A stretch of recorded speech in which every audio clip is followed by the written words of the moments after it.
Alors dans la suite du problème, on demande de savoir où c'est que ça touche. Donc on a une action qui est donc dirigée de ce sens-là, d'accord, et donc forcément hein, ça va toucher ici et ici, d'accord. Donc c'est le point C et le point E qui vont toucher. Isoler les deux et faire le bilan des actions mécaniques en les modélisant par un torseur. Donc ici, ce sont des actions de contact. Donc je vais avoir le torseur. Alors je ne vais pas les écrire entièrement, mais il faudra les écrire. Donc le torseur de perche 1 sur cylindre 2, bah, c'est un glisseur hein, qui passe par de la perche 2. Donc le torseur de 1 sur 2, donc c'est un glisseur.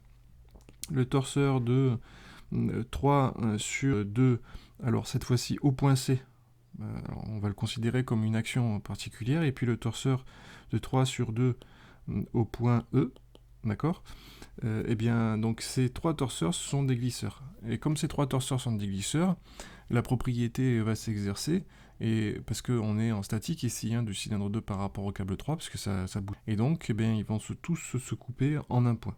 Et c'est sur ça qu'on va jouer sur l'arc-boutement, à savoir à la fois la position de ce d'intersection entre ces trois glisseurs et l'angle du cône de frottement, hein, si l'intersection de ces trois glisseurs en un point fait que le vecteur ne peut pas sortir du cône, ça voudrait dire que quelle que soit eh bien, l'action de 1 sur 2 en termes de résultante, eh bien, on ne glissera jamais.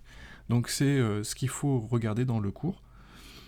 Et donc en appliquant le PFS de 2 en E, voilà, qu'est-ce qui est marqué? En appliquant le PFS à 2 en E, déterminer trois équations inconnues introduites par les torseurs de la question précédente.